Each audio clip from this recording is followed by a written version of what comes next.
Olá, meu amigo, minha amiga, bem-vindos aqui ao Portal do José e hoje fazendo um programa especial porque você que deu a dica da nossa pauta de hoje. Nós vamos falar de economia e a pergunta é: o ministro Paulo Guedes é um homem competente na economia?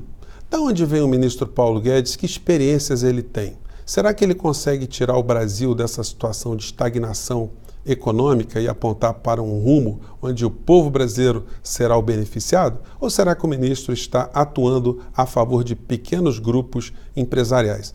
Você que está chegando agora, se inscreva aqui no portal, porque aqui a gente sempre aborda temas polêmicos ou temas que os meios de comunicação não abordam. E a economia é um dos temas que os meios de comunicação abordam de maneira absolutamente distorcida, porque eles nunca colocam dois lados, né? O Paulo Henrique Amorim tinha uma expressão que ele dizia o seguinte: os jornalistas que cuidam de economia nos grandes meios de comunicação, eles não entendem nada de jornalismo e também não entendem nada de economia. Então, quando você vê esse tema ser tratado pelos grandes meios de comunicação, sobretudo na TV Globo, que é a grande reitora, a grande emissora reitora da opinião pública brasileira. Não que ela seja a única responsável, porque todos os outros meios de comunicação também desenvolvem um processo de alienação, de reafirmação de alienação do povo brasileiro. Porque se tem uma coisa que esses grandes meios de comunicação não querem, é que nós brasileiros tenhamos uma capacidade de reflexão crítica sobre os reais problemas brasileiros. A gente é bombardeado por uma série de insanidades, de programações, que violam inclusive o artigo 221 da Constituição, que diz que as televisões devem atuar, que os meios de comunicação devem atuar fundamentalmente abordando a educação, a informação, a cultura e as artes. Se você olhar bem a programação dos meios de comunicação, elas violam frontalmente o artigo 221 da Constituição, mas é de propósito, gente. De vez em quando a TV Globo, ela coloca para a sociedade, mostrando que ela tem alguma responsabilidade social, uma situação como Criança Esperança. Olha, o Criança Esperança já está indo para a 30ª edição, sei lá. Quantas crianças ela beneficiou, né? Na verdade, é uma grande hipocrisia que um programa desse arrecada alguns milhões que não servem para absolutamente nada, mas serve institucionalmente para a emissora se colocar mais próxima do sentimento do cidadão de que ela tem esse compromisso social, o que é um verdadeiro cinismo, porque ao longo das suas décadas de funcionamento, a única coisa que ela fez com muita eficiência foi sonegar do povo brasileiro uma reflexão crítica, informações, jornalismo de verdade, para que a gente pudesse mudar o nosso país para uma condição melhor.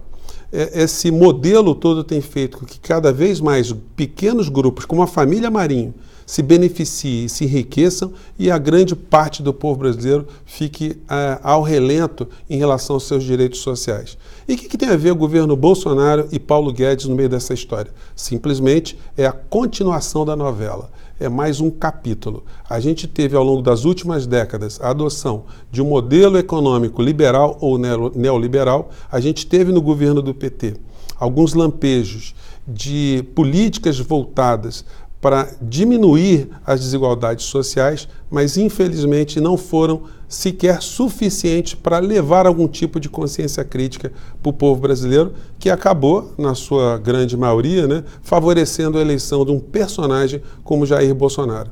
Jair Bolsonaro, diga-se de passagem, essa figura absolutamente inclassificável do ponto de vista político, é um homem que tem colocado o Brasil numa série de problemas, mas o pior deles é o problema econômico, já que colocou um aventureiro, uma pessoa sem experiência na administração pública. A única experiência de Paulo Guedes, eu gosto de sublinhar, foi quando ele trabalhou na ditadura Pinochet, a ditadura corrupta e sangrenta de Pinochet, e depois ele veio para o Brasil. Não se sabe como foi essa ligação de Bolsonaro, como Bolsonaro avaliou que Paulo Guedes é um homem capaz, competente, e o que nós estamos vendo na prática é o Brasil jogado num atraso, numa estagnação econômica total. E diante disso, Paulo Guedes, que seria o grande ator da área econômica, ele diz aqui, conforme diz o Correio Brasiliense, na capa, né? O Correio Brasiliense diz o seguinte, que, não consegui pegar aqui, Paulo Guedes pede paciência após prévia do PIB indicar volta da recessão. Bom, então o ministro tem essa cara de pau de pedir para você, pequeno empresário, que já demitiu quem tinha que demitir, você que está sem cliente, você que está agarrado em dívidas bancárias, ele está pedindo para você aguentar mais 1 ou 2 anos. Você aguenta? Olha, amigo, se você votou em Bolsonaro achando que isso poderia ser resolvido com esse tipo de modelo, olha, lamento te informar, você foi ludibriado. E eu quero, inclusive, fazer um pequeno parênteses aqui para dizer o seguinte: vocês que estão assistindo o programa, nós temos muitas responsabilidades em difundir o conhecimento e a informação. Como diria Noam Chomsky, e foi por isso que eu vim para a internet, a informação, o conhecimento, a educação, ela nos gera possibilidades. E essas possibilidades, elas nos geram responsabilidades. Então, todas as pessoas que conseguiram ter algum tipo de informação, nós temos responsabilidade de tentar fazer aqueles brasileiros, aqueles nossos irmãos que não têm essa possibilidade, de tentar compreender um pouco mais o que está acontecendo no Brasil. E a gente tentar vencer a escuridão com luzes da informação. Outro parênteses dentro do parênteses. Felizmente, ou não dá para dizer que é felizmente ou infelizmente, muitos desses atores que vieram para o YouTube, vieram para as redes sociais para apoiar a candidatura de Bolsonaro, já estão debandando, estão abandonando o barco, porque viram que não tem jeito. O Brasil, na mão desses aventureiros, só pode ir mesmo para o fundo do abismo. Então, abandonaram, alguns estão fazendo autocrítica, mas tem alguns que já cumpriram o seu papel, ganharam dinheiro, se enriqueceram, iludiram muitas pessoas, difundiram o obscurantismo, se é que é possível difundir algo que é escuro, que é obscuro, né? Mas eles conseguiram fazer isso. E agora estão saindo de cena. Pessoas também que merecem um programa especial sobre elas. Bom, mas em relação a esse fatalismo, nós estamos condenados a sermos um país de terceiro mundo que vai adotar o tempo todo o receituário de Chicago, do Fundo Monetário Internacional, das agências estrangeiras. Bom, eu trouxe para vocês, atendendo até uma indicação de um dos nossos queridos colaboradores aqui do Portal do José, uma entrevista coletiva do presidente do México, López Obrador, que é uma figura interessantíssima. Eu vou colocar o vídeo na descrição para vocês, porque esse homem é um homem que defende o seu povo, ama seu povo e tem uma consciência de onde está e aquilo que precisa ser feito. Esse homem não se curvou diante do receituário internacional. E perguntado nessa entrevista por que o México ia crescer menos de 3%, através das análises das agências internacionais, olha o que López Obrador disse sobre essas agências e sobre a perspectiva que elas apontaram para o México. Eu sou igual. Mire, não les tenho muita confiança a esses organismos, com todo o respeto. Esos organismos fueron los que impusieron la política económica neoliberal, que causó muchas desgracias en México. Todos esos organismos deberían de ofrecer disculpas al pueblo de México y hacer la autocrítica.